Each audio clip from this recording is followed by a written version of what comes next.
Thanks for joining the Deal and R. Donnelly's 2016 Best Practices in Cross Border Dealmaking webcast.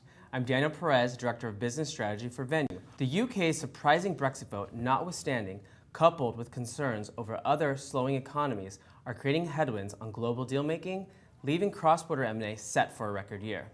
Strategics are playing an important role as they look for diversification somewhere outside their own backyard. China, in particular, continues to exert its financial clout through deal-making, and the tumbling pound is now offering unexpected bargains.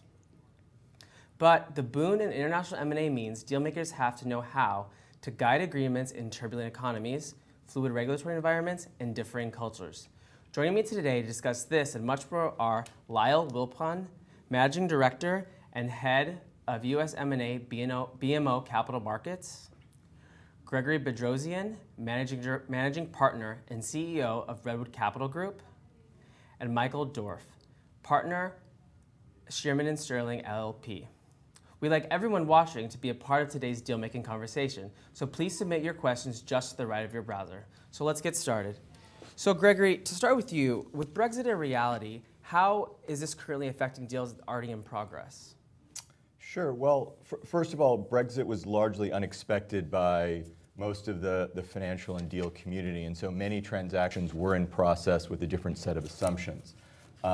What's important, I think, to note is Brexit is really a process which will unfold over the coming months and years. It's not a point in time, and there'll be many, many twists and turns throughout that. And so we, through our offices in Europe and in the US, are in touch with corporates and investors related to these topics. Boards and CEOs are really looking at it in a number of different ways. In certain cases, people negotiated Brexit out clauses in their agreements, and so they had the option to actually kill transactions that were in process if they felt it would be materially negative for the deal. In other cases, we're seeing transactions, some of them multi-billion in size, continuing to proceed. As two recent examples, SoftBank of Japan just announced their $30 billion acquisition of ARM, the Cambridge UK-based semiconductor company. Also, in the media sector, AMC Cinemas of the US recently acquired for over $1 billion Odeon Cinemas in Europe. So we are seeing transactions getting completed and of scale, but it's with a different lens at this point. Okay, great. So Gregory, globalization has been around for decades, but what kind of cultural roadblocks do you think remain around deal making from one country to another? I kind of break it down to a recipe. It's sort of one part finance and traditional deal-oriented topics. It's one part diplomacy to take into account some of the cultural elements, and it's one part social psychology to play into different negotiating styles. And so what ends up being, in my experience and that of my colleagues, the main cultural elements, one is around negotiating style.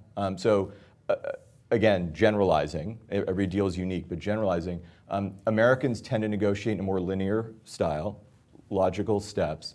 On the other hand, a French counterpart will operate in a much more philosophical negotiating style, trying to articulate why this should be rather than moving forward. And then another market I have a lot of experience in, Russia, those negotiations tend to be in extremes by design to try to flesh out deal points. So for those that aren't as experienced in those vagaries, I've had clients pull me aside and say, Greg, this negotiation is going horribly, we're miles apart. And I said, no, we have them right where we want them, because they didn't understand, some of those nuances. Well, what we've seen, particularly in the technology and media sectors where we're very active on inbound M&A from Chinese acquirers, there is the interplay on, particularly if the Chinese acquirer is publicly traded, valuation multiples of those acquirers tend to be substantially higher from a premium perspective versus, say, a continental European or US comparable.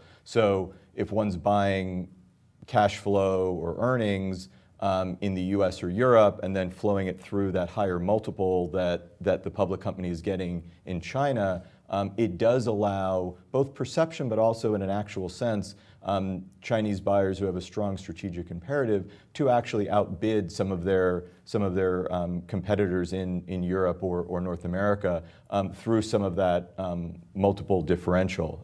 Now, there is higher closing risk, as some of the other panelists have pointed out, on a China to U.S. Tech or media transaction for regulatory reasons. But we're often seeing clients say, Greg, can we please include, even if they're a long shot, a few of these interesting Chinese acquirers? They may be the highest bidder. And we're getting that request pretty regularly because of this dynamic that we're seeing, especially with the publicly traded Chinese acquirers. Got it. Okay, so Gregory, sticking with you, the Japanese Prime Minister wants domestic companies to spread their wings abroad.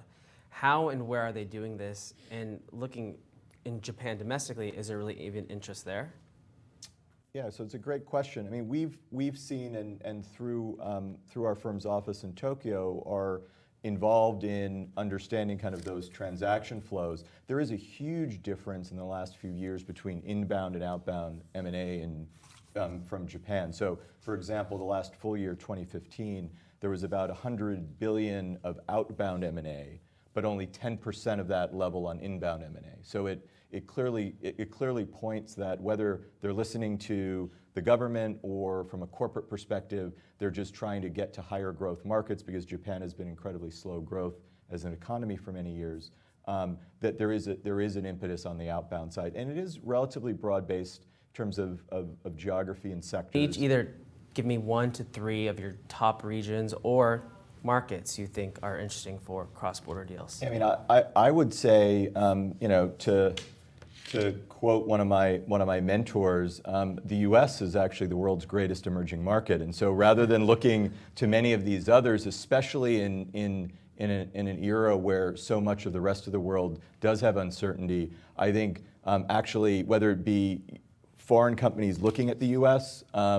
Or other U.S. companies focusing on a lot of domestic U.S. M&A, that's the country that I would pick. What are the top factors you consider when compiling a deal team for a specific transaction? For example, cultural, language barriers, experience? Yeah, I mean, that's a good question. I mean, certainly in a cross-border transaction, as we had mentioned before, all of us on the panel, the cultural elements are extremely important, and language skills tend to go hand in hand with that. And so when we're at our firm involved in a cross-border transaction, we're fortunate enough to have our team speak 15 or 17 different languages.